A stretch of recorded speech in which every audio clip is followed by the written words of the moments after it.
digital services portal for the public service sector. So first, I'd like to start with a little bit with the situation. So in my opinion, a successful digital portal or any other digital solution is should be developed based on the customer needs and the current situation. So I went through the current situation in few public service their departments in Northern Korea right now. So here you can see the two pictures I got on Google Reviews, and they are from Darwin. So there are traditional service of government service delivery. There are like service desks, and also sometimes if you go to the service desk in rush hour, the waiting will be very long. I do remember when arriving Darwin start of this year, I went to do my driving license transfer. There's so many people waiting in the line, like people doing different services. Some people they do their class registration there, some people they do their license there. So the line is very huge. And also sometimes if you go out departments, you need to fill in many paper forms, avoid personal basic information. And also if you want to call some departments, and the waiting time and the phone holding time can be very, very long. Sometimes can be 20 minutes, 30 minutes. And also, there are actually some web-based services already in the territory and also in the federal government. But sometimes I found that we still need to download the forms in the PDF form and still need to fill in the form manually. So my aim for the for digital service on is it should be improve the service and replace like mostly the manual processes. The process, then we should bring more convenience to the users and deliver the service more effectively. And also the whole process should be transparent, and it is very easy for users to see the progress of their own application. So for users, it should be easy it need to be secure, and for government, it should be easier to management and lower the operational costs, and also improve the working efficiency for all the staff. The government. So there's SWOT analysis for the development. First of all, the strength. Since it's a government-based platform, it is authentic as it's being a government-managed platform, and also it delivers variety of government services on one platform, so it's more centralized and more convenient. And also there's already a number of different government services already being conducted online, so in this case, the mostly job is only the integration. We do not need to start from scratch. But there are also some weakness of their digital the portal. So online delivery service integration could be a huge work. For example, we got some database in MVR department and the other database in the marriage department.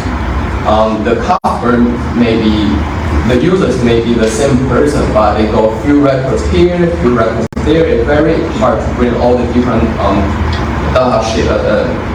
It's very huge work to bring all the different data together in one database. And also there are people from remote areas, so they may find it very difficult to use the digital service due to the unstable internet in their communities.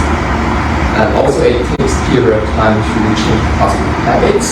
So for example, there are some people that are more used to drive their car, get into the office and finish and do what they need.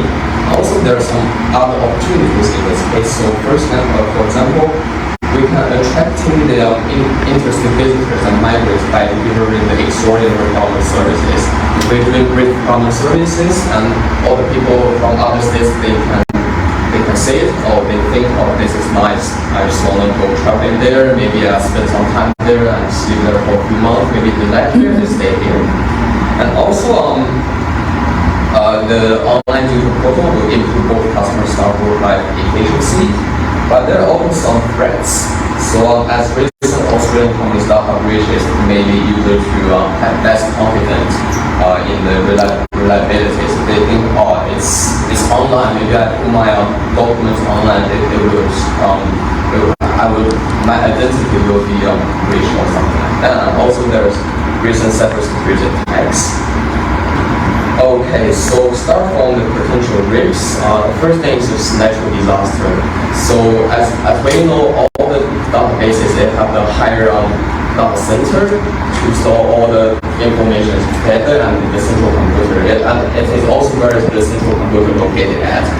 So, for example, if we're in Darwin, especially in wet season, the rainfall can be huge, and also sometimes there are tornadoes and maybe little earthquakes. So I think we need to make sure the data center location is secured, and also we need to have the backup energy, backup power supply, and so that's the potential risk for natural disaster, and also for the in this case, sometimes inputs fail to comply with the security policies. So researchers show that number of organizations experiencing data breaches increased to 75% to 90% from 2001, from 37% to 50% in the year 1997. And also, for example, in the US, 50 billion lost each year for the internal management failure and employees. So in this case, I think we could set up comprehensive IT security policies and education to prevent internal data breach, and we can also divide the data into different groups, so the data is only available for project-related employees.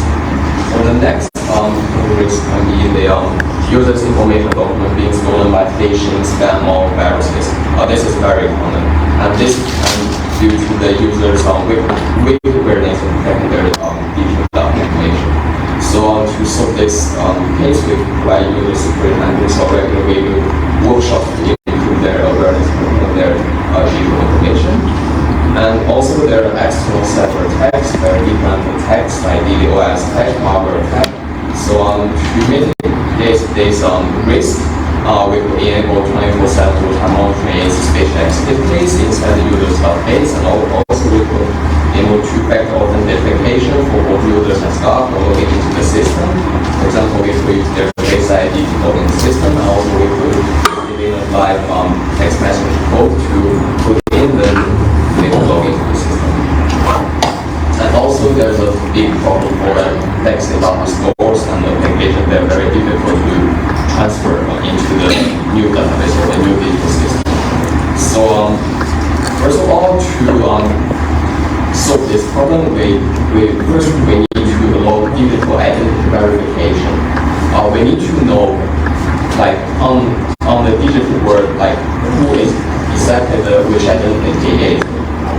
For example, if we use a driver's license number as a unique identification number, since I know, like in Australia, there's no like identification ID or something. So most people, they use their driver's license as their ID.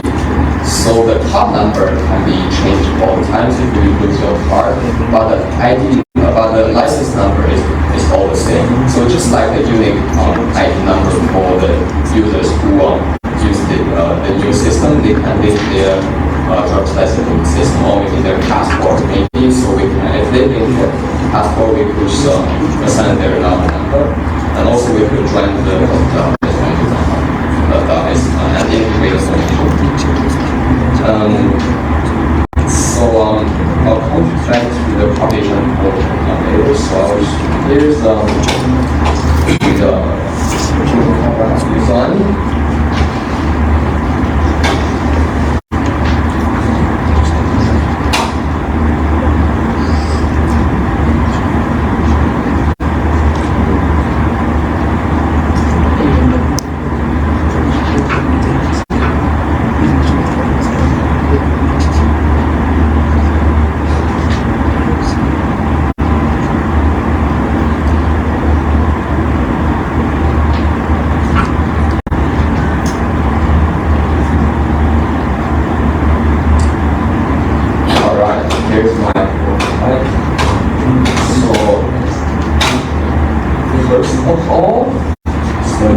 login page, index page. For example, if we don't have an account, now we just create an account, and all you need to do is go in the username or your email and create a password and then the mobile number. And so there are also some privacy also the statements you can view, which you just click this one, and if you want to view it, you just click that, and it will be directed to our entity's mainnet copyright privacies. So once you create your account, you can sign in, just fill in your email address and password straightforward, and you just click login. So we have put extra security on your account. We can send a verification code to your phone number you have related to this account, and then just type in your verification code, just click login. So in this portal, there are a few examples of services. So for example, the boat location hunting, you can apply for a boating license, and there's full retail license and registration, and you can also apply for the governmental grant and repayment. For example, you can just apply for COVID relief if it's still available, and you can also apply for the government license, and still you can pay for fine. As I know, like there are different cities in Darwin, for example, city of Darwin and Palmerston or other suburbs. Sometimes it can be very different. If you park in city of Darwin, so the ticket from the city of Darwin, if you park in Casuarina, the city is going to be different. So maybe we could integrate this, and every time you just need to type in your infringement number, and you can just and I'll just go through the example. So that's and so this category, we've also imported other services from other platform, and interstate license, just type in basic information, upload your interstate driver's license, just click submit. That's all about the example of my portal. That's just an example. Maybe in the future we can improve more services to make it easier for the users. I think that's about the time. So that's all for my presentation today. I hope you enjoyed it.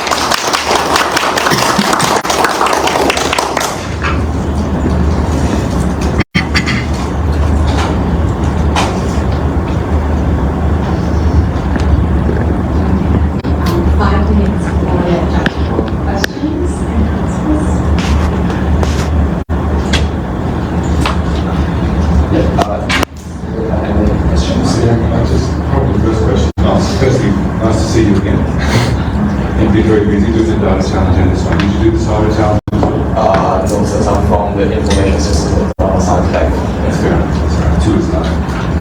Just interested in you're thinking about the user interface and the citizen-centered part, but how the portal makes it easier for somebody in the future to access services that say was from the services. I know it was a prototype, but was there any thought about how you personalise it or how you pre-populate information versus things? Yeah, so basically inside your portal, so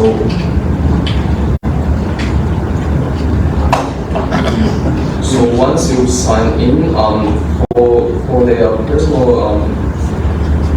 personalization, you just go to my profile and there like import my application. So it's example what kind of application you have submitted online. So once you import it here, you can see all the applications. So there's a place where your work is already in there, your things are already in there. And you can track the progress. So there are already some services on the platform, but if there's another services we haven't really tried to integrate it in this platform, we can enter the category of the category of services is, for example, maybe it's magnet registration, and you still enter your application number here, and you can just track the progress.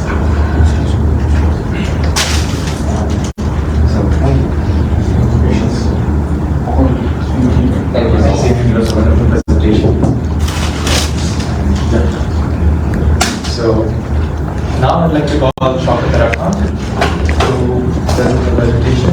Auntie Happy Mummy.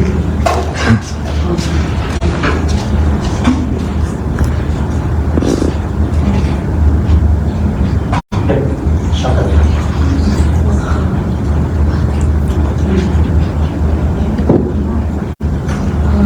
Hi everyone, I'm Shaukat. This is my project name, NT Happy Mummy. Glorify your mother. So to explain, before explaining my project, I will tell you my story, my own history. When I was in Bali, that time when I participate in different events, different orientation programs, everyone says that, yeah, you should participate in different events, you should do different voluntary works, and it will engage you. So I thought, yeah, I have to do my study, I have to do my job, and I have to maintain my family, and I have to do my voluntary works. I have a kid of 5 years old, and I'm married with my partner at this time. So, what I thought that I searched for some childcare in Dublin, and I searched for childcare, family daycare, and everywhere they're saying that we have to pay $120 per day, and there is no option for hourly basis. And I have to fix my date previously that I can come this day in a week. And if I cannot come, they will deduct the amount, the service charge from my account automatically. And so what I have to do? Every day to pay $120 is not a matter of joke, right? For a student. So I thought that I have to decline all of my shifts, some shifts, because I cannot match the time with my husband, my child school, my work, my study, and different events. So I couldn't participate in different events. I couldn't go for my work. Several times I have to decline my shift. So, and there's an interesting fact that in different social media like Facebook, there are some unofficial groups, and many people are working there as a babysitter. But you know, it's risky because there is no regulation. So I thought that why I cannot arrange an umbrella and bring all of the stakeholders in under this one umbrella. So I thought to make this app, to design this app, which is NT Happy Mummy. So what is NT Happy Mummy?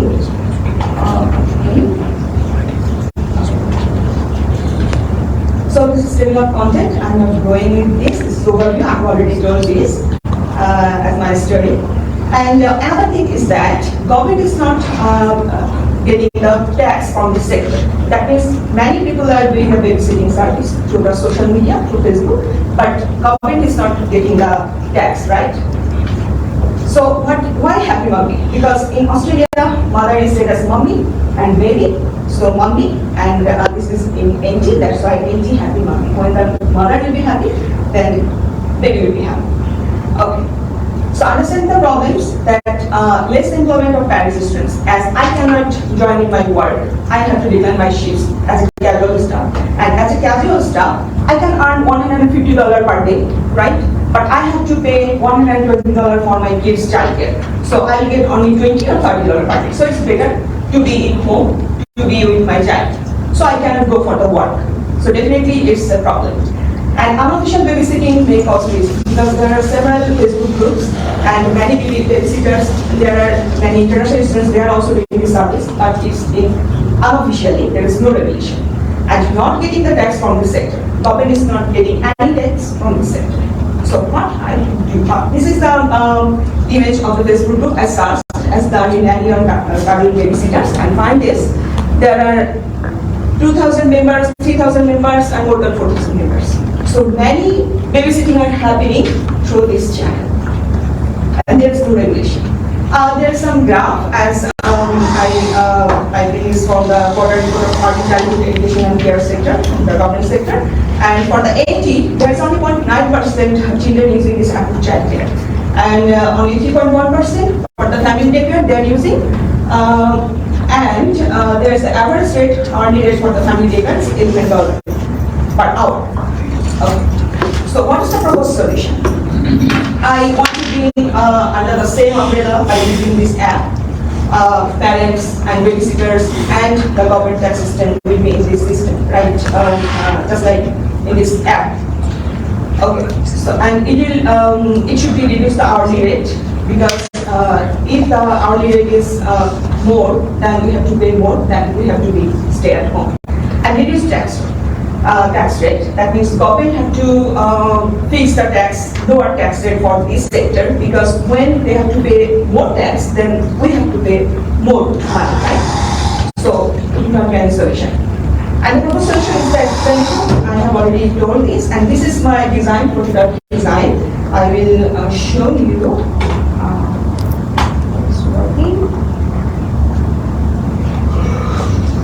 So this is the main screen.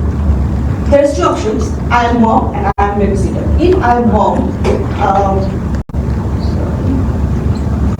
If I am mom, then I will go for this option, and then there will be a screen for create your profile. Then I will put my information here, like my phone number, my email ID, and my password. Then I can log in. And here next I will get this page. Here I have to upload my documents like this birth certificate, immunization certificate, parent certificate, documents, and if any special care needs, doctor's information like that.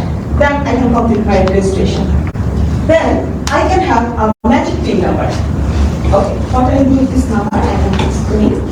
And this is the page of book your time. So when I need this, I need to keep my child at the family daycare or individual babysitting, because if I can keep her at 1 or 2 hours, then I can adjust my schedule with my husband by studying my events, right? And I don't need to pay more. So I fix my schedule, I fix my location, and there's two options at cell phone and babysitter place. As I show you that there's a Facebook page, they provide two types of service, like service at my home or service I will go to client's home. So I give these two options as cell phone and babysitter's place. So there I will fix all of my options, then find my babysitter, and then I can I have to go to the database. All of my data is stored in the SQLite database here. And again, I am going back to I am babysitter. If I am babysitter, then I have to log in with the same procedure, and I have to upload my documents like my passport, driving license, training certificate. Yes, I have to have a training, right, to keep the baby. Your territory certificate, your residential certificate, COVID-19 vaccination report, your location details, blah blah blah. So now, and there are three options, like where I want to provide this service, at cell phone, at kids home, or both. Then I can make the computer registration, and I will, if I am a babysitter, then I will fix my schedule, then I am free at this time, and I will confirm this, then the data will be stored in the singular database. Now, when, as a mother, I will click this find your babysitter, then it will show by filtering the data set that this is my best matches. Yeah, this nanny or this babysitter, they are free at this time, and I can have the service from them.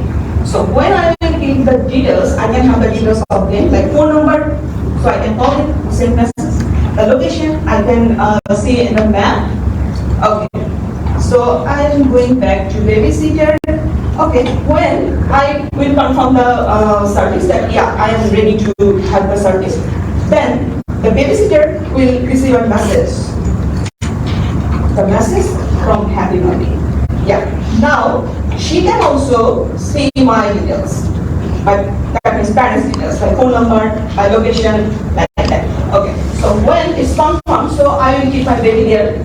So when I open this app, there will be some options like that, message, encrypting, executing, like that. This is the word for the magic pin. When I keep my baby and the baby is seated, then I will use my magic pin, I will enter this, then it will be seated, and when I pick up my baby, then I will execute the same pin. And I will make the payment, there is a payment option, so I can make the payment through this. And when it's about the babysitter, what will happen that, yeah, she will see this same option, almost same option, sign in confirm, that when I will sign in, sign in confirm. When it will be sign out confirm. And when I make a payment, they will get the payment and there will be a notification. Yeah, that's the total scenario of my for the design. Now, who are the target users?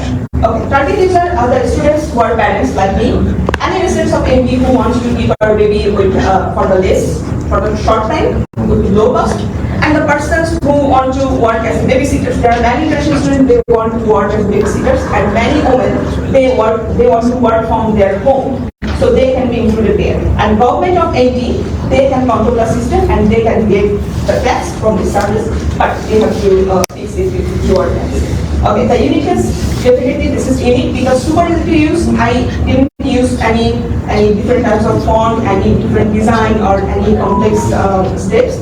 So it is super easy. Everyone can use this. This will be the startup.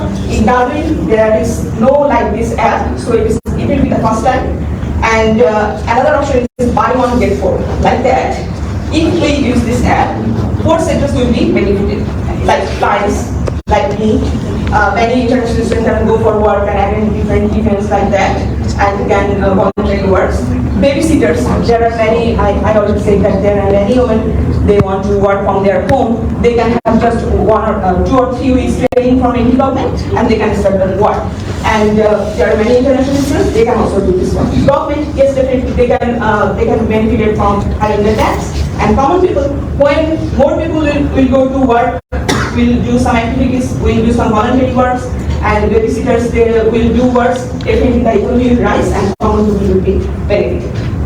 Okay, goal and benefits I have also explained this, that reaching out to the majority, so that majority people, majority parents can be included in this, majority babysitters can be included in this, and it will definitely increase the employment opportunities, and it is provide more secure and reliable service because the Facebook is not a reliable platform, right? So when the government will regulate this will be more secure. And benefits, I have already explained this, that the government will get the tax and there will be many employment opportunities and contribution, there will be very contribution. Yeah, there are some responsibilities of government that they have to combine the service with different departments, like tax department, education department, community and care service, like that. And they can arrange a compulsory 2 weeks of necessary training for the babysitters. Otherwise, it cannot be handled because to keep the baby, you must need a training. And regulating the documents, government has to be verified the documents. Scientific. To provide an app, we must need to take a scientific. So, is there a real problem that needs to be solved? Yes, I explained that definitely there is a problem, and I have talked to many parents. They are facing this problem. Is that problem frequent enough to other people? Yes, definitely. Yeah, and can the app we can build actually solve this problem? Yeah, I have already explained that how it can be solved. And this is a masked feature because it is secure by design. There is PIN, there is password, and easy user interface. It can be used at phone, it can be used at PC, like website. And new services will access to this data set because this total system can be attached to different sectors of government, like tax, employment, and education and care system, and use of data across different services. You can use this data of this service provider and use in different sectors. Yeah, this is all my reference, and I already take data from this, and this is the government organization. They can work it individually or work it in one platform. So yeah, this is my project, and NT Happy One Week. Thank you.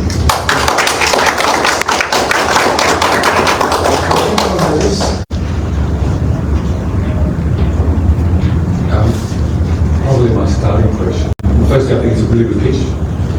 That's what we asked you to do. So you've done the pitch. It's like 2 minutes. So I appreciate what you did. But I think the question that is going to come up is for the mother is when the babysitter is registered, how do I know that they are right, or how do I know that that's safe? Is there, will it be like a website ranking, like customer ranking, or where the government registers? Okay, there is an option. I can go to my design, there's the option for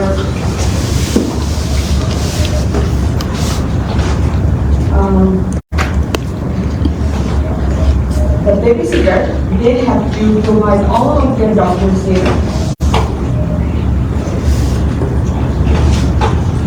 Yeah, they have to provide all of the documents here. Passport, driving license, training certificate, and the documents will need to be clarified to have a great idea from this. And when the government will provide the training certificate, there will be the options like the criteria that excellent, good, better, very good, like that. So there will be uploaded all the documents, and parents have the access to see the documents. Since I have already showed this option, that parents can verify and they can decide that, yeah. And there's another option that when the parents will have their best matches,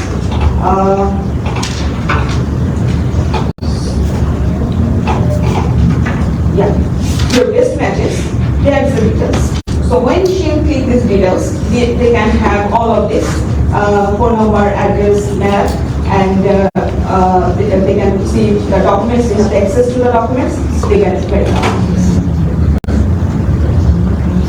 And one thing can be done, that rating system, as like we can do for the Uber, after having the service, we can rate, 3 star, 5 star, 4 star.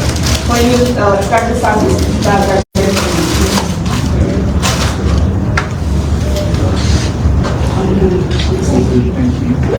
Thank you.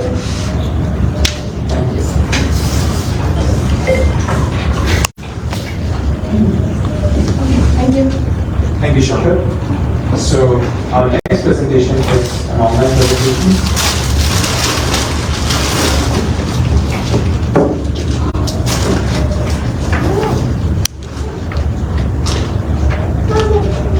So it's the My Services.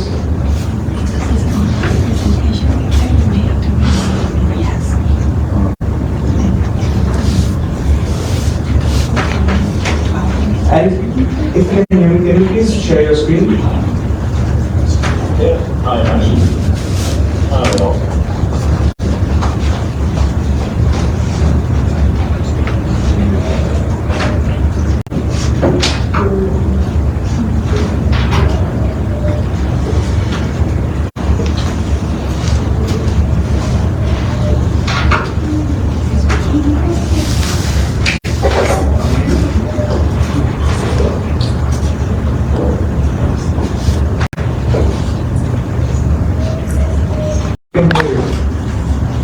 Okay, awesome. Yep. All right, I'll start. Yep. All right, so our entry for this year is IT Code Fair Business Innovation Challenge is called My Services. It's a digital service for Territorians, and our slogan is, what can we do for you? It embodies the motivation behind our entry, and it brings the focus to the users, which is you and myself as Territorians, and also those who may be visiting or thinking about staying in the territory. Number one on the agenda is security and privacy. We try to tackle security by using identity providers using Microsoft Azure App Service, which provides an easy way to protect your application, and working with per user data. Microsoft Azure App Service, it's a fully managed PaaS, platform as a service, and they use federated identity, where the third-party identity provider, they store all the user account and they handle all the authentication of the users. The application, it relies on the provider's identity information. So the app doesn't have to store the information itself. It also supports 5 identity providers out of the box, such as Azure, Active Directory, Facebook, Google, Microsoft account, and Twitter. Which means the app can use any number of these identity providers, and it provides the users with options for how they sign into the app. And of course, this can be expanded to integrate with other identity providers or even a custom identity solution if we have a in-house one, for example. We all know that it's all about the interface and being as user-friendly as it can be. User experience is on top of the list because adoption of the system by the target audience is paramount to the success of the program. Right? Now, from the top, we have the ubiquitous search bar. On the left of it, you have your profile and personal options, for example. Then there's the language selection tool on the right of the search bar. Of course, non-English speakers may need this to navigate the app. The rightmost icon is the hamburger menu or the slide app menu. And right below it is the star of the app, which is Bingo from the popular cartoon show Blue. We'll discuss this more on the next slide. But suffice it to say that it's going to be AI-powered. It's a health system that's usable through text or voice to be able to interact with it. And of course, the services that are being recommended here on the main section is machine learning supported. The capabilities is augmented by machine learning. Of course, the user experience itself is designed with usability, function, and familiarity in mind. So on the next slide, we have Bingo. We have an AI helper that uses NLP, natural language processing. It's a chatbot that can communicate with the users using text or sound, so you can chat with it on the left-hand side. And it's able to understand words and keywords that you give to it to be able to find the answer to your question. And of course, the more you interact with it, the better it is at telling what you need to know. On the right side on the small screen, you'll be able to talk to it just by holding the mic, which is a very familiar interface for interactions like these.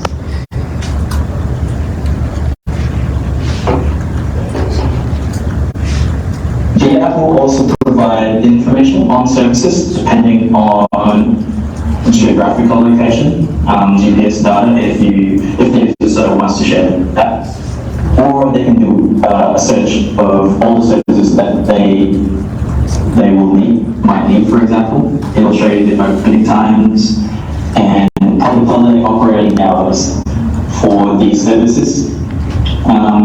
In this screen, for example, if you see on the bottom, the for app is closed today. It says it's closed today in red, and the next time it opens is 9 a.m. tomorrow. It's got little features like this that might help the user. Of course, there's buttons on the bottom of each square. Chat now will allow you to chat with an AI, or directions if you want to open the maps directly from the app. There's a poll. It will open the phone dialer, so you can connect through to the office directly, or email if you want to do it that way. Opening the apps is another familiar screen, just sort of a navigation that everyone's used to using Google Maps. It's nothing new, but it's a convenient option to have in the app. Notifications, of course. For example, after sending a chat inquiry to any of the services that you're wanting to talk to, they'll be able to notify you back through the app or the email. Excuse me, Carol, could you stop in 1 minute? There's blur in your screen. We cannot see clearly in your screen. That's pretty much the end of it. I'm just not able to hear anything from the presentation. All good, thank you.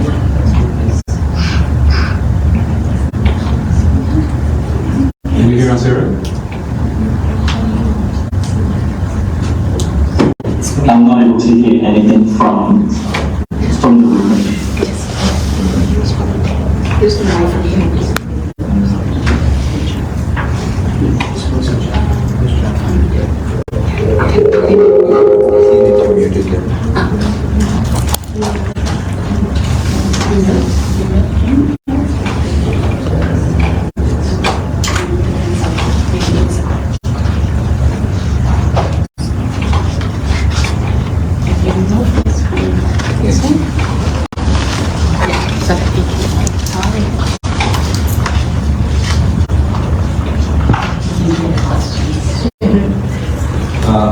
Eric, can you hear us?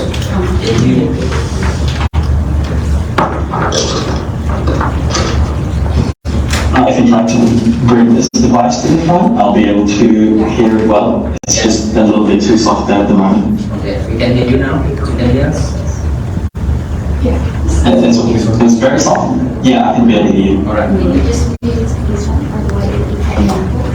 Mute, mute, and then we're still returning. Yeah, Eric, Dinesh would like to ask you some questions. Can you hear us?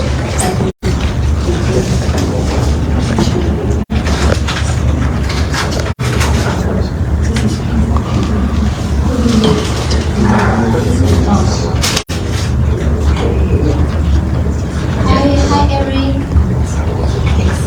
Hello?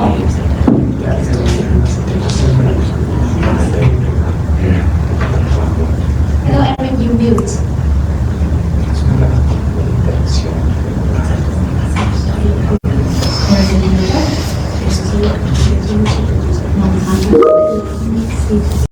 Eric, can you unmute?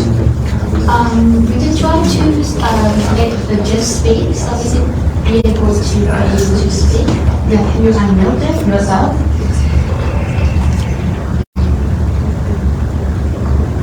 Please send it in the chat. And asking you on mute.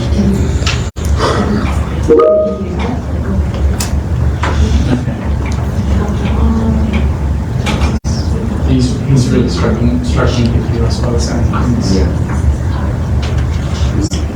See my face like every time this is recording. So today our team have myself, Rosie, Penny, and also Kai joined today. Before I start the presentation, I would like to ask you a question.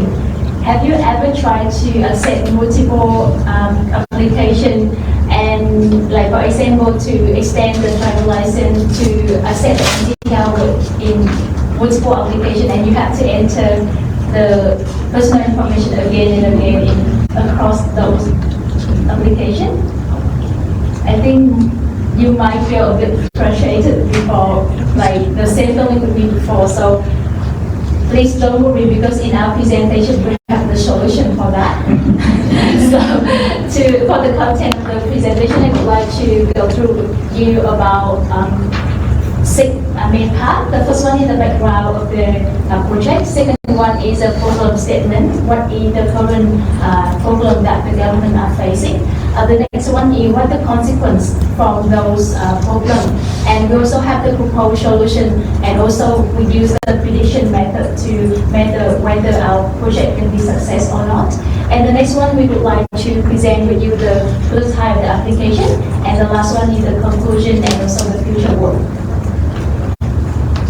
So the first one, the background. As you know, NT government would like to build a one-stop shop in order to deliver the digital service delivers to the resident and also for the people living in the NT. And for our project, also would like to create the citizen portal where everyone can be able to access only one application and also access to multiple services in the NT government. So what is the current problem that government is facing?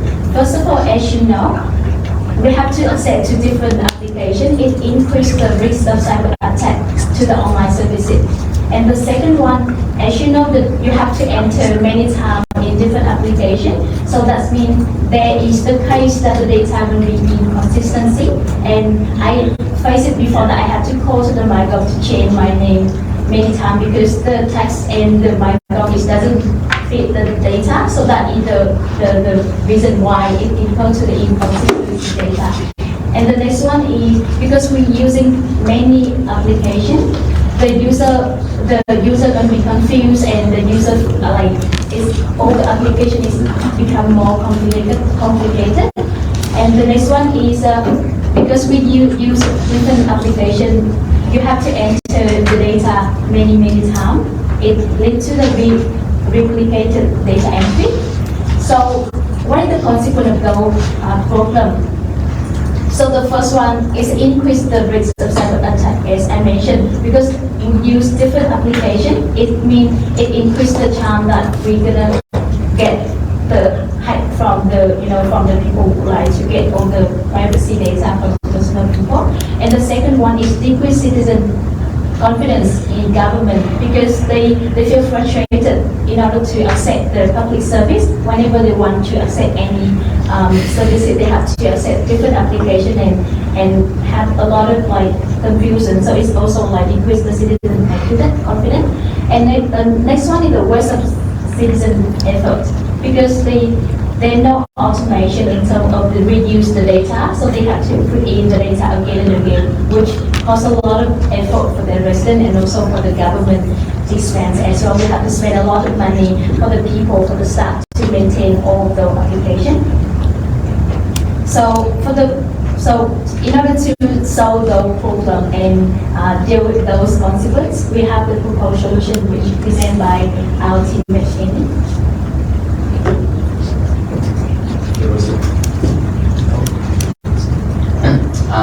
Thank you, Rosie, for giving a chance.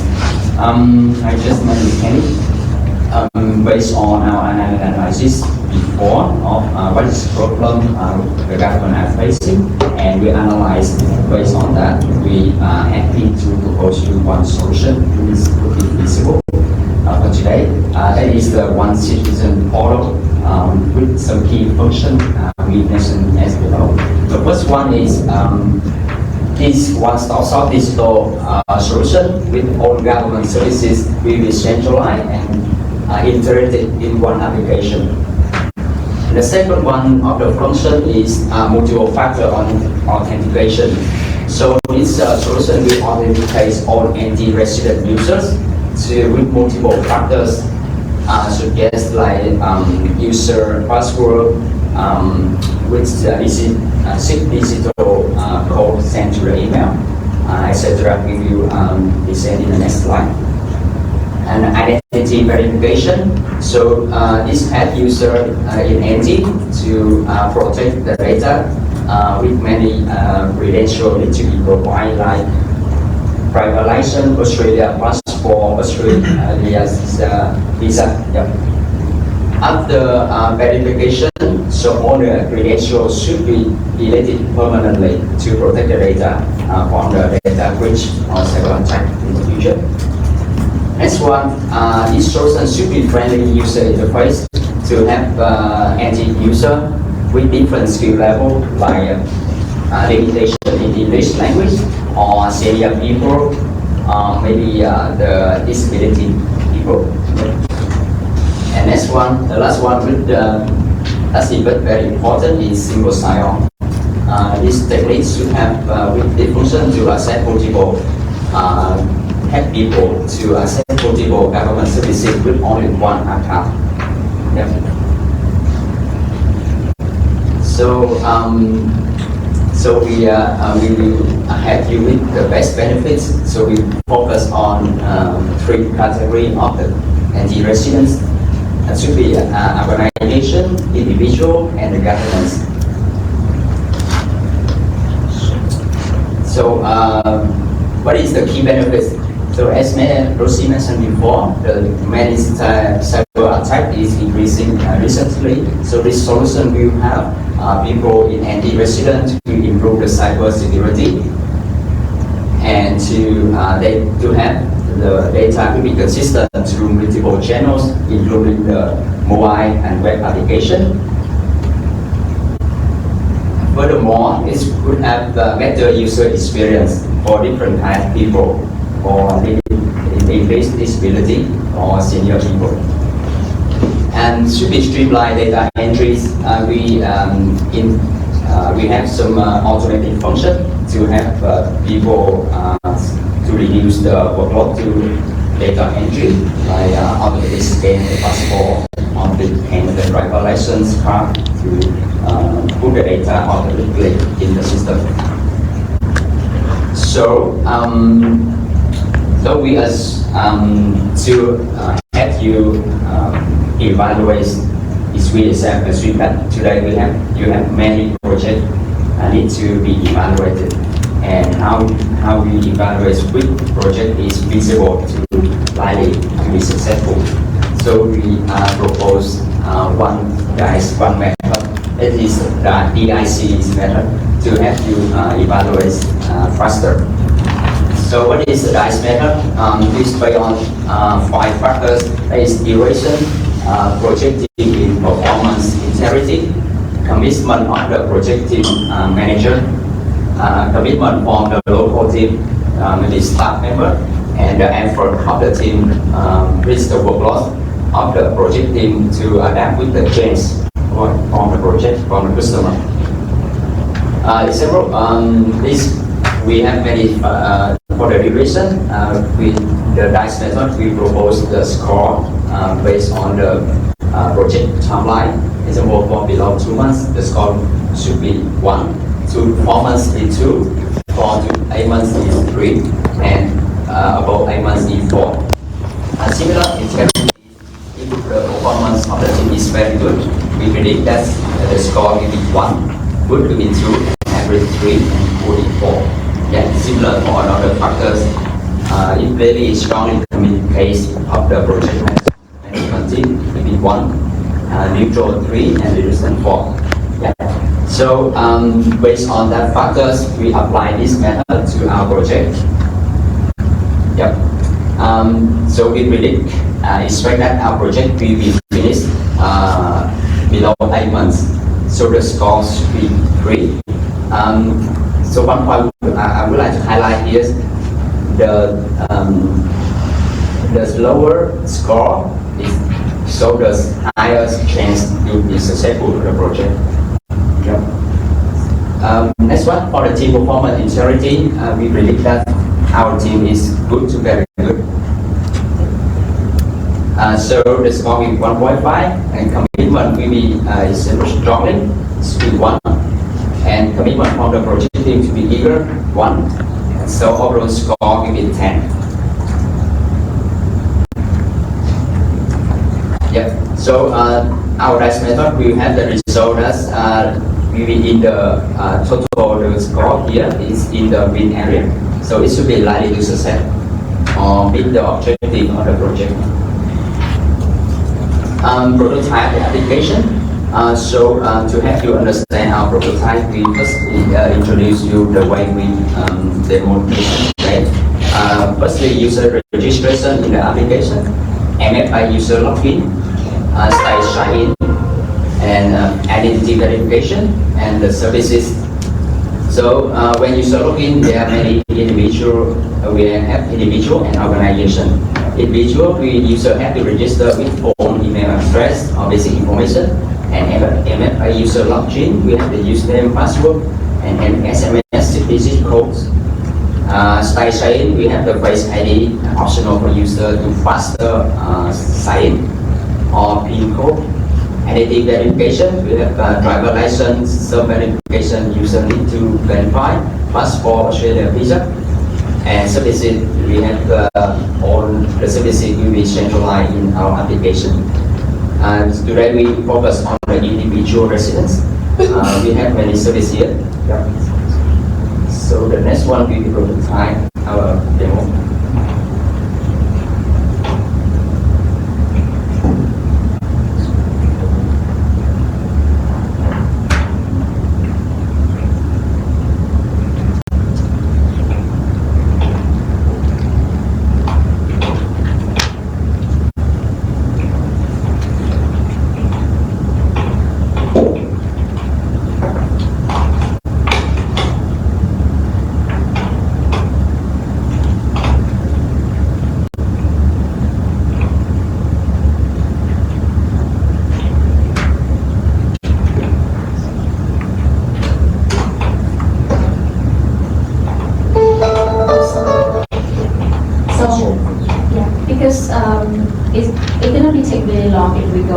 one by one screen. So that's why we decided to record the video, and then we're gonna emphasize those like key points that we want to emphasize to you about the MFI and notification identity.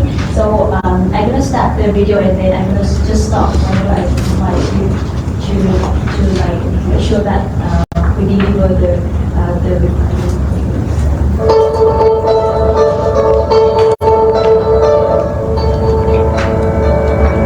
So those are like the HR information that you put in the I information, and those are like basic information that you need to sign in.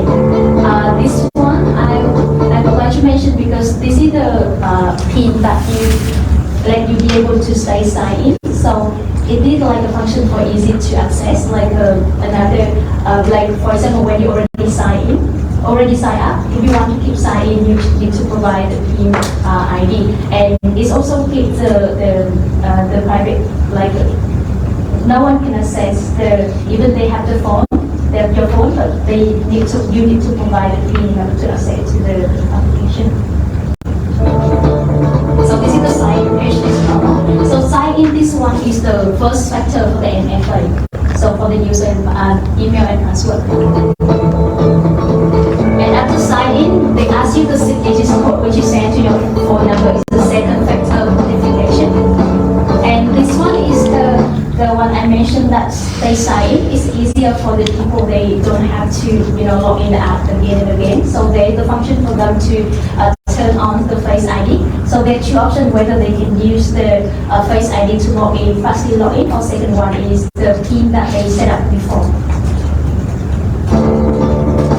So this one is the identity check. So there are two level identity check. Even you already log in, you still need to identify yourself and let the application verify yourself. So the first level, if you can notice there, is identity check is incomplete. So that means you need to verify in order to access to those sections, like all the sections that we do. So the first identity level is the passport, national passport. So this one, you need to scan the passport. So when you scan the passport, application automatically get the information in the passport. It's reduce the data entry.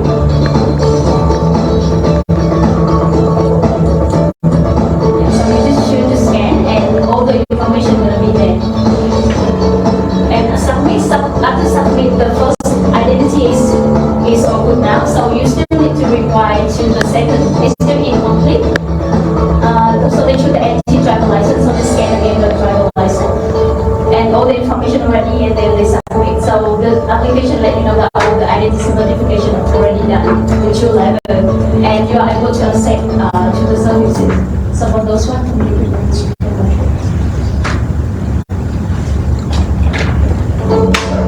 So this is the old application is available in the application now. So example, we have the interface of user is very challenge to understand any concept in here. So we have the chatbot, the function we have user to chat directly with the system to support. Yeah, and we have the voice recording to have, in case of disability people, they want to, they cannot see clearly, so but they can hear. So we have the option with the voice recording here, so maybe they can click and use the voice. Yeah. Then we focus on the firstly the health services, so they can book an appointment.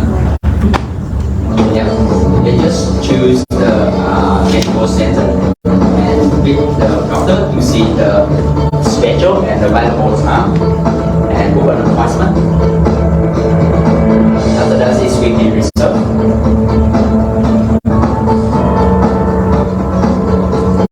And then go to another services, NG driver license.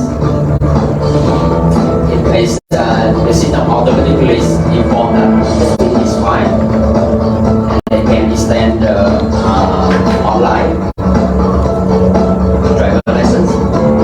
Example for 5 years, they input the own payment information and they confirm pay.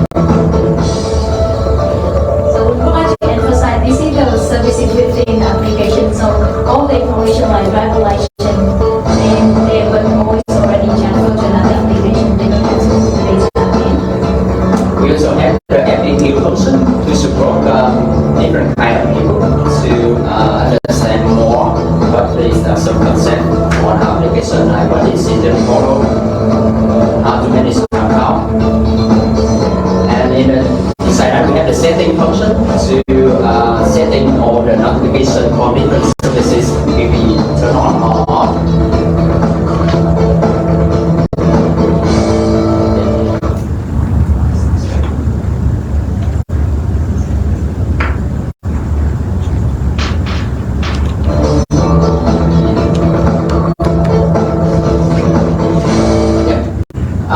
We want to highlight one important function, that is the language here.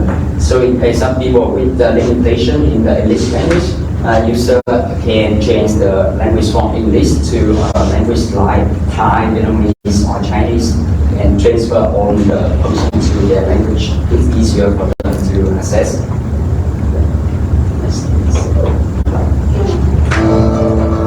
And the chatbot function they can access from this setting.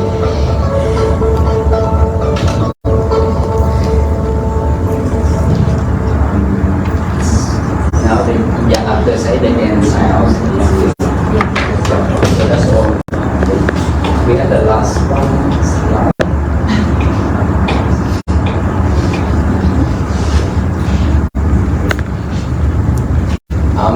We have the conclusion and future work. So finally, we can conclude that we have proposed one-stop shop solution for individuals and businesses as well. And these solutions across multiple channels, including the web application and mobile application. And it should be strong security application to protect the user from data breach or cyber security attack, and optimize and centralize all data in one application. Furthermore, it can reuse all data across different services. They don't need to entry the data again many times, and it should be friendly user interface for different kinds of people. And this we evaluate our projects should be likely to succeed in the future. And but we have many things we need to do if our project will be feasible to implement it. So in the future work, we should facilitate business case to evaluate our project. This would be based on budget and other factors. And interact with the Can-Do inventory services online portal we already implemented before. And we continue web developments, which we already designed, but not finished 100%, because today we focus on the mobile applications. And implements automatic service deliveries for, it should be more automated for all the services. So that's all for our team today. Thank you for your listening.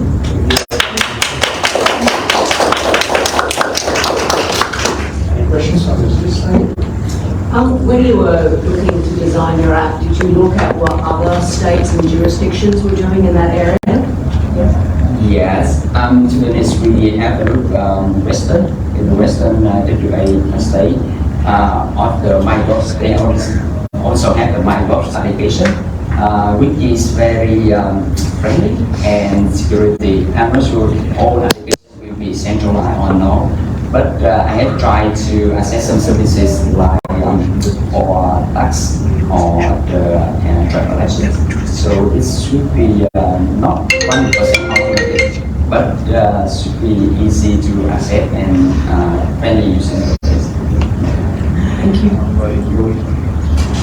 When you did the DICE assessment on your project, were there things that you learned from doing that DICE where you might adjust your project, or did it come out as a win at the start? We measure everything before, because we need to make sure that it's adapt with our team. Like for example, about the duration. Like normally for the DICE method, the duration should be short if the the score gonna be less. Like for example, less than 2 months, the high chance of success gonna be more than 8 months. But for example, for our application, we cannot finish within 2 months. So that's why we need to base on the current project in order to make sure that it should be accuracy in our project. It's not like try to adjust in order to make sure that it's like highly success. So yeah. And in the prototype, there was the settings for the digital assistant. Yes. And was that linked to the audio buttons that would describe it, So- or is that a different feature? It's a different feature. So because the audio is available for all the services that when you access, for example, if you access to the NT driver license in order to like extend the driver license. So in each section, in each services, they always have the icon of the of the speaker. So when the user choose that services, the voice gonna automatically speak. So just in case the senior people, all their eyes are not really well, so they can hear, oh, I want to choose that services, so they can hear from the voice. Because we not put all the icon in all the services, because in terms of the application, it like when you move when you choose the option already automatically, but because in the prototype we would like to emphasize that, that's why we put the icon in. But like for all the services we apply for that. But for the digital assistant is a different one. Because when they use the services, they many times that they need to ask the question, and they also the frequent question that they might ask. So we always have that available. So it's like two different functions. Thank you. I just wanted to comment and then one question. The comment was, I thought the user interface customer center design was really strong, it was really good. It's like you put a lot of thought into who's going to use it and how they're going to use it. I have a question about digital assistant. It's a general question, not the way you've done it, but because it was in the other presentation as well. Are people using digital assistant more these days, do you think? Or is it kind of an add-on that doesn't get used to? So I can ask them, like, do you mean like have windows that people use it? Yeah. Do students use digital assistant? Do they? Sure.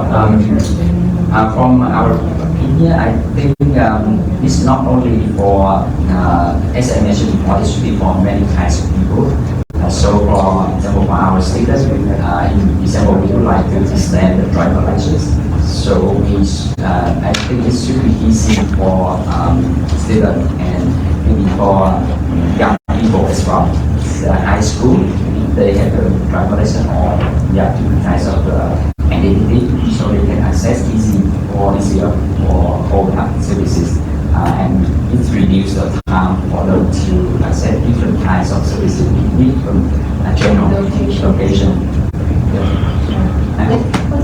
For the driver license, like for me, I need to go to the ER, not like have any application online. And it's really simple. I just need to bring my driver license there, and then I sold them, and then I just pay for that. So it's not like a really difficult thing to do online. So I would say that not only for our students, but also for high school students, for normal NT resident, I think that it could be save a lot of time and effort for them to use all the services online. So yeah, just want to conclude one more thing, that when we read all the requirements, we would like to cover every requirement that you have in the challenges. First of all, the MFA, we really emphasize that the two factors, you need to verify the email and also the digital code. Second one is the identity protection of the privacy of the people, personal information that you need to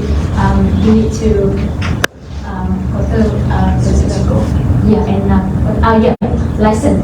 So you need to scan the passport and also driver license in order to access any services. So that is the two level that we would like to emphasize. And also the next one is because you really focus on the user, like you want them to like for the different type level of skills. So we really want to focus on the disabled people, the senior people. They couldn't see clearly, you can hear the voice record, and also for the scan face, like sometimes it's quite challenging to use the phone.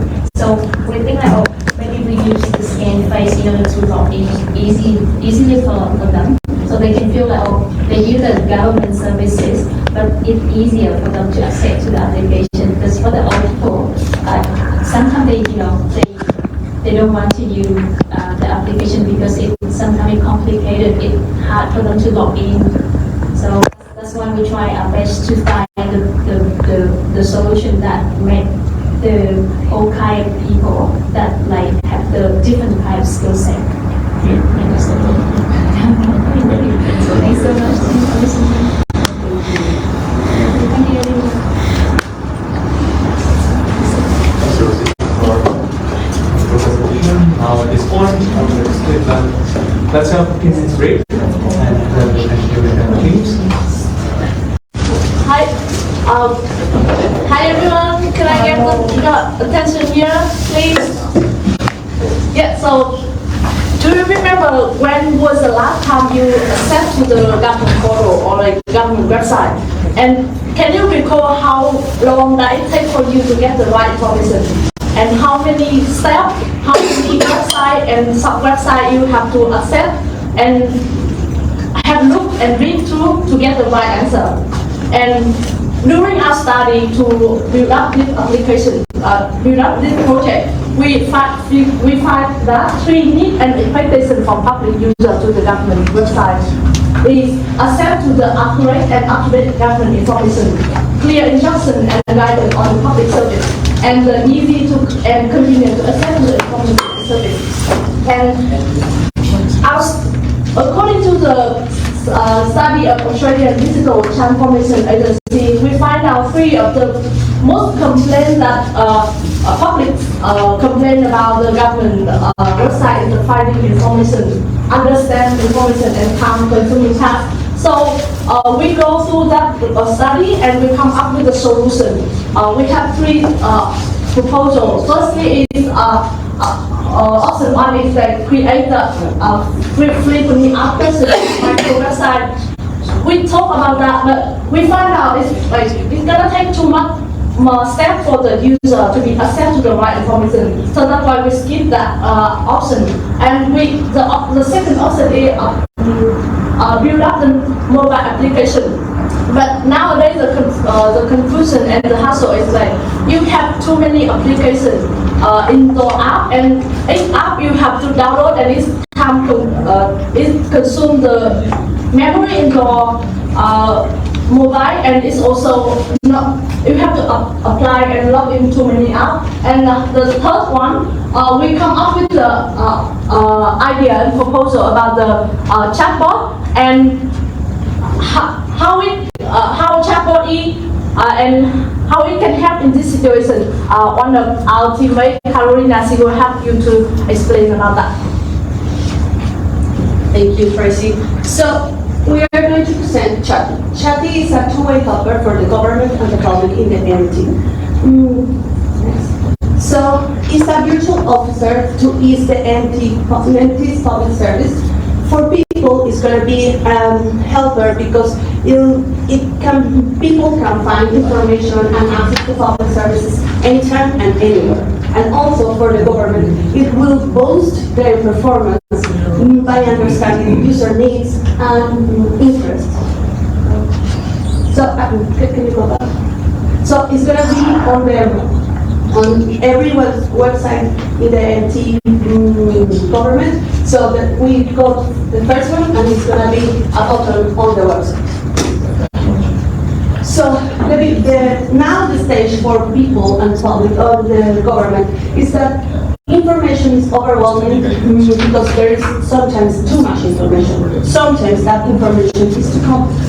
And sometimes when you have to go to a phone call, you have long times. We saw in our previous project that sometimes when you have to show up in person, you have to wait at least 20 minutes or something like that. And for the government and public servants, it's doing those repetitive tasks to make the most of their jobs. And sometimes it's very confusing and very tiring for them. And also, the government has limited opening hours because, of course, the public servants need to rest. And sometimes it could be miscommunication, because one agent could give you some information, another one could give you another information. It's not because they are not trained, it's because they understood something different from the manual or something like that. So with Chatty, we are proposing, or we expect to have these goals: convenience and accessibility for the public. Also, enhanced customer service. Why? Because they can find easily information and also do some tasks using chat. And also efficiency and flexibility. So for example, if you live in the NT but you are an international student and go back to your country, if you need to renew a permit or something like that, you can do it online, because the chat is going to be available every time, 24 hours a day. And also for the government, it's going to help automating some tasks. Also, it's going to boost efficiency and productivity, and it's going to give the power to have data-driven decisions. Because as soon as you get the information, the government could have a better understanding of what people need, and analyzing the data is going to be a useful a tool to, for example, deliver more or better human-centered design public policies. So what are the features for Chatty? It's going to use artificial intelligence to improve its performance and accuracy over time. It's going to be secure by default, so we're going to build an API, and also we're going to have, there will be 3 stages for this project. I'm going to explain them at the end, but we are going to use encryption, authentication, and authorization mechanisms, because we understand not all people need to go to all the same stages. Sometimes people just need information, basic information. They don't need authentication for that. They don't need to log in, or we don't need to ask for a name or for an ID just to say that what are the opening hours in the MT. And also, but as soon as we get more complex tasks, we are going to need more data, and respecting the data privacy, we are going to ask, and that's why we are doing some encryption and authentication. And it's going to be a friendly user interface. It's going to be simple, intuitive, and multi-language, because here in the Northern Territory, there are people from every place in the world. So the idea is to have different languages and to understand. So because sometimes people have limited English, and sometimes to get public information is easier to get it in your own language instead of going through another language. So that's one of the differentiators for Chatty. And also we have chat window that with bubbles people can pick the answer instead of that entering the data. This is just it's gonna support multimedia resources. For example, if we need to explain to people something complex, and we as a government, we already have a video, we can put it there and people can watch it instead of going to YouTube or Google to access that video. So this is the screenshot, and we can see the second prototype we already showed. So this is a prototype because it could be more friendly for the user. The idea is to have less words, easy understanding, but this is something we developed for the challenge. So here we have the first instructions. People are going to enter the data. Of course, we are planning to automate that part. As soon as people ask their service, they are going to have the right answers, and for now they can go through a link to the right website. Why it's going to be this way at the beginning? Because we need to test. Because if we have a full solution developed, we don't know what people want, and we're not pretty sure that this is going to be useful for people. So as this is an idea idea, and because we already have the experience using other chatbots. For example, Study Australia as the government initiative for bringing people to study in Australia. They have one chatbot available on their website, but we got their inspiration and we say, okay, if we need to test this idea and see how people can adapt to this idea. And also, okay, we are going to go to the data part. Basically, this is the architecture speaking of how to implement this idea into the existing government. Basically, the government has a fixed system. Basically, they have a database, they have a services, whatever. So, what we need only to create that base chatbots and all the websites, platforms for digital applications. And we should have a unique data warehouse for that chatbots in order to collect all the information. The information or the data may be numerical, text, whatever, and to any tool either you can lead data decisions to the management, to the dashboard, or whatever, to improve the systems, the data, and the long term. I mean, this solution or this concept will have scalability. So, thanks to that data management concept. So, yes, basically in the government platform is there, the server is the same with the government, there is a central database from the government as well. We will need to implement one specific database for this application, and probably the servers of the government will evolve the same process for the application. So basically, no making the interaction into the system, but all the technical people doing that. Basically, the dashboard, all the information we can collect initially should be, for example, locations or time of the day where it's usual to get consultations, or through the daytime, whatever. That kind of information can be reflected or might be into dashboards into to the government or to the people who needs to update or to decide the specific customer service factors into the system in order to improve or to upgrade and to make more stability into the system. Basically, well, it's all the information of the data you can collect from the chatbots. Basically, as I said, there are a variety of type of information, numerical, text, whatever, and according to the complexity, you might use that information, and obviously, okay, you need to consider the specific factor to collect that one. So that's part of the scalability. And going back to the scalability. So the idea is to start from the most simple service that is going to be a frequently asked question chat. Why? Because it's the best way to test this idea on top. And also, they are going to provide general information. At the beginning, it's going to be fixed because we need to test and we need to see what are the services we have more complete data. And in that stage, the idea is to have some agents or humans behind the chat, because sometimes people can get confused, and we need to know how adaptable people in the MT could be to this idea. And as the second stage is going to be assisting people with general tasks. For example, asking for permits or something that doesn't need complex transactions as payments, for example.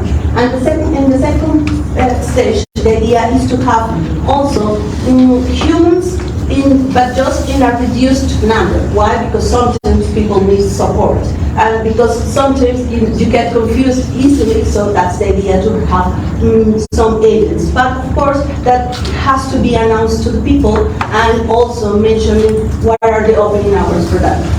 In my experience working with chatbots and call centers, only 20 to 30% of people go through human agent because they can access to the information of the task very easily. And the third option and the third stage is going to be payments. The idea is to process transactions, but that's the most complex. Why? Because we need to arrange the payment system, we need to how to collect the money, how to access, how people need to pay or need to use that payment system. So this is going to be the third. Why we have these different stages? Because at the beginning we need to try. We need to see if this is going to work for people. So this is the team. Okay, there is three. Chocat is not anymore with us, but it's okay. So it's Tracy, Luis, and Carolina. It was a pleasure to present our project. Thank you.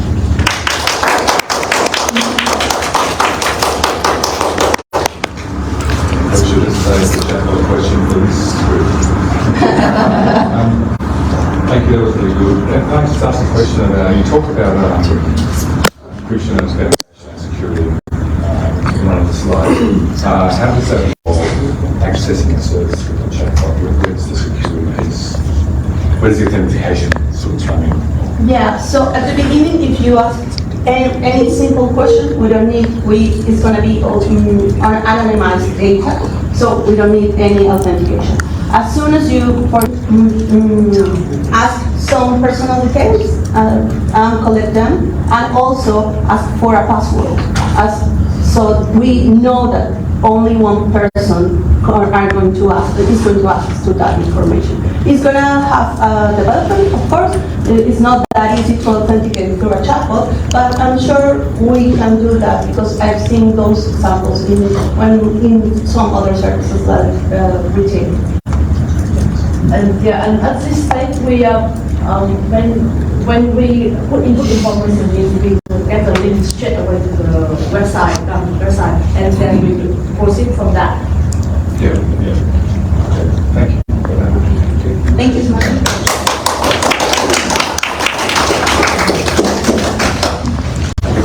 Thank you, and now we're going to call the last team of this time. Manvi, to come and present the presentation. So they have a Figma interactive presentation. So I would like to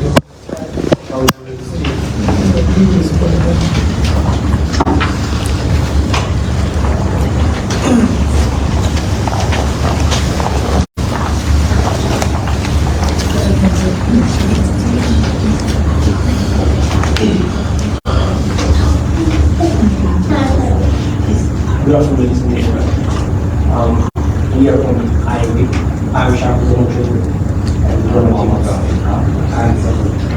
today we will talk about NMS, which is basically a residential management monitoring system. So before going through with all the projects, I would like to start with an actual introduction why we are about making this project. So this is our final year at this university. So when we first came to this student activation, and then later on, this is where you guys are ready to use something. To me, and my different we started using for hours. Then we realized we would have to go here and there and go to that agency, go to another agency, go to that place, go to another place. And then we realized, why not make an app from that app? We can go to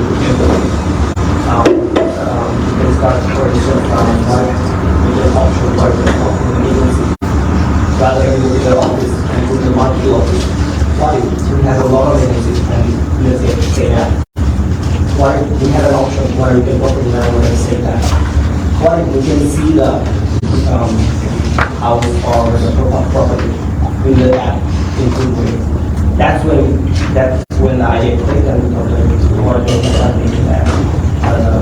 Since, as I said, we always time here and we do big people, for example, and so we thought of making people right. So this whole app you will be starting with a login page where the newcomer or any new resident or any tenant who wants to go for a new house, they will have to have an account. But before all this app has to be authorized from different kind of residential management agencies, such as they will start agency. They will sell this app through a subscription-based way. Like there are varieties of agencies that are help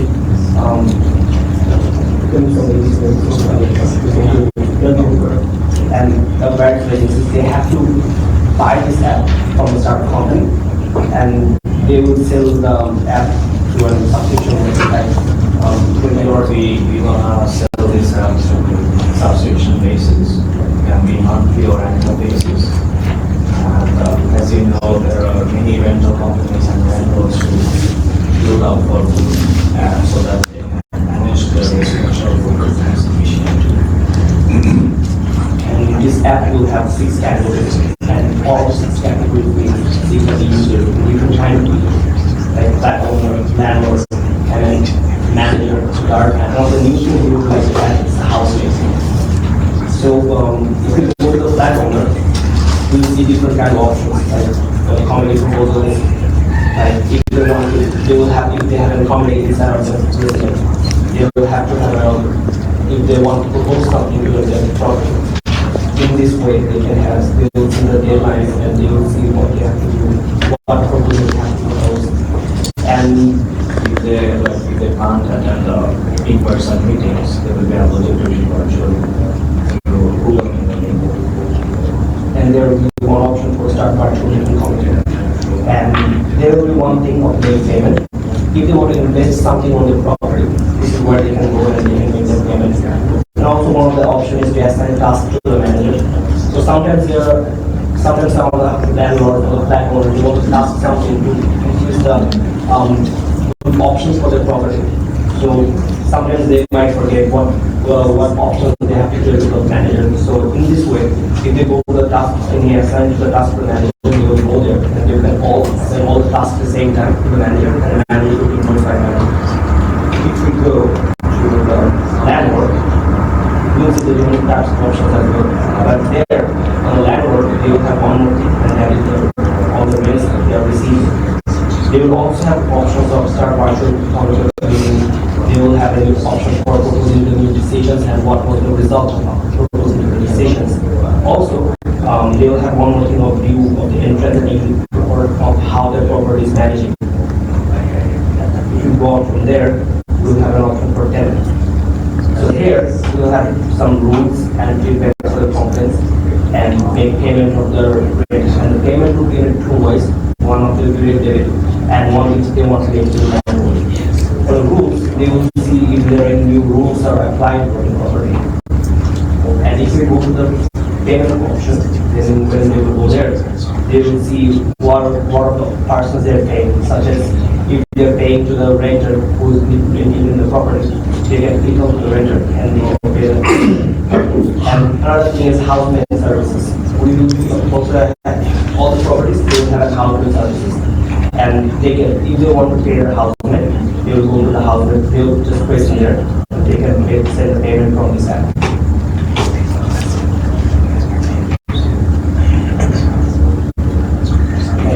And if you pay the rent, and we can see the previous payments as well from here as well, for the monthly, the initial payment, and we do this from there as well.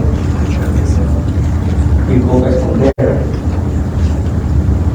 we'll have an option for the manager, and there they can see everything from all the rules stated, what the community proposals are going on, and all the technicians, if something is going on with the house, like the electricity is working, the Wi-Fi isn't working, some of the renters or landlords or tenants are making complaints, they can see it from there. Also, if you go to the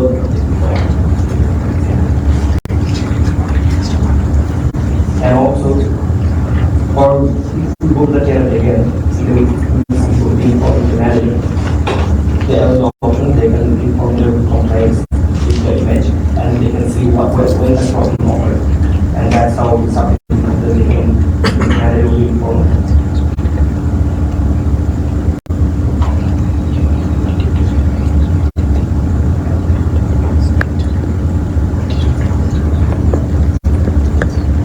start renting, we are starting looking of the housing services where there will be professional services so that they have a record of how many hours they work. And one the important thing about our app is that we will try to make everything much more strict and confidential so that because like a lot of transactions will be going on to the platform or spam or tenants. So we will try to add strong cybersecurity options to our app so that like no transactions should be revealed. Also about we will looking of internet going on in the system. We will try to make sure in our cybersecurity options no cookies will be sitting on this app. They can try to reject all the cookies and they will remove the cookies are tracing them. And for the new tenants, when they log in and they will looking for new apartments with new properties, first off they will see videos and view of the whole properties. And later on, if you can work with this app, we'll try to use VR on our app.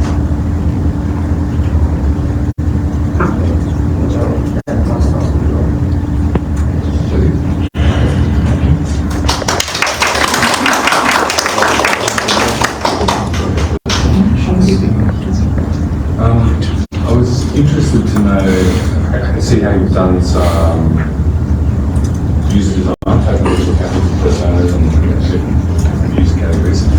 Is there a relationship to government in here at all? Or is it really about a commercial marketplace? Basically, at first it is like mainly commercial marketplaces and also the ones that buy or take subscription products.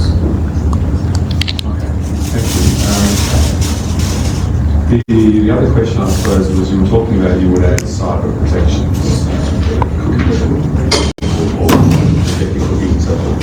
How do you think, I suppose where do we see that? Is it just as a login? So when you log in at first, this is just a grammar for the web, but when you log in, you try to use two-type of authentication system so that like the person who is using this app, they have to authenticate first, then you log in. Otherwise, you want them to go and log in. No. Thank you very much.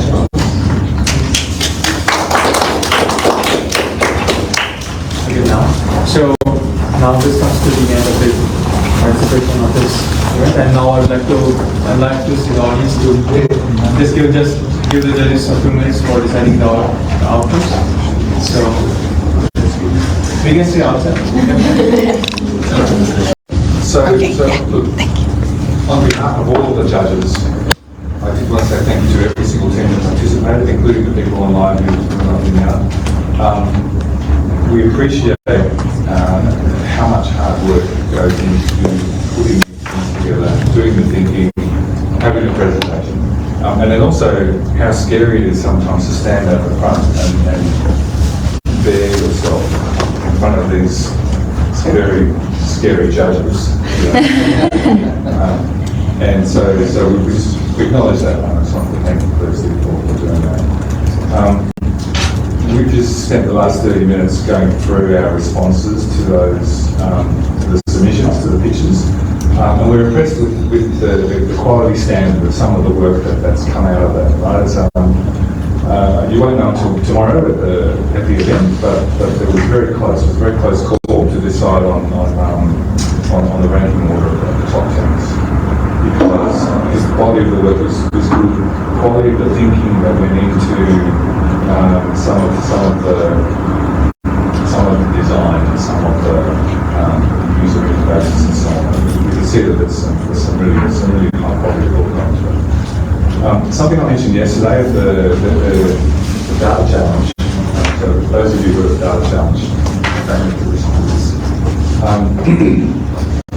One of the reasons these events are so important is that eventually things like this and other business challenges are going to be the real world challenges that you're going to be working on out there in workplaces, not necessarily in government, could be in any sector, could be in any country. This is an opportunity for you to practice, for you to practice and fail and to test things and experiment and to learn where your strengths are. and to learn where your strengths are in the way you interact with your team members as well, and your lecturers, of course, because you need to be respectful of your teachers. So,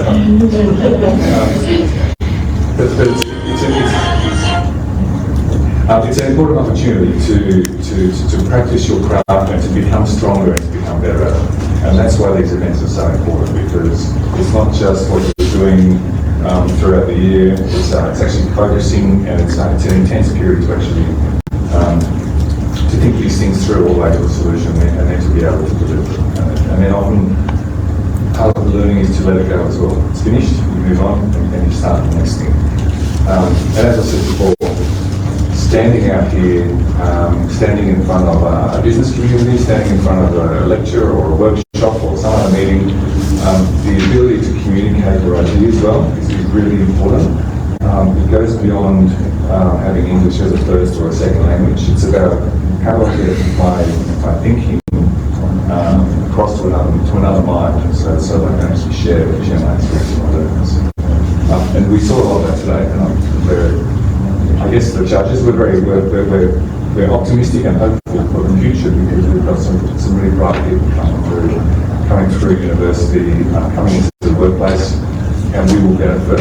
Our departments, our government, our businesses will benefit from the talent that's coming through as well. I just wanted to thank you all once more.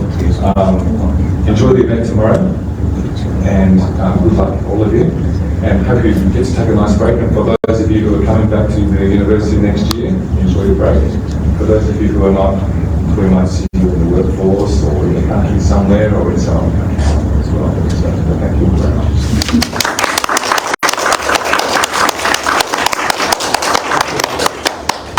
Thank you all, judges. Thank you for coming, and thank you for lecturers coming here. And now our guest. So this is the end of the challenge that you have. Thank you everyone for coming here. Thank you. May I request everyone just to take the picture together? Yes.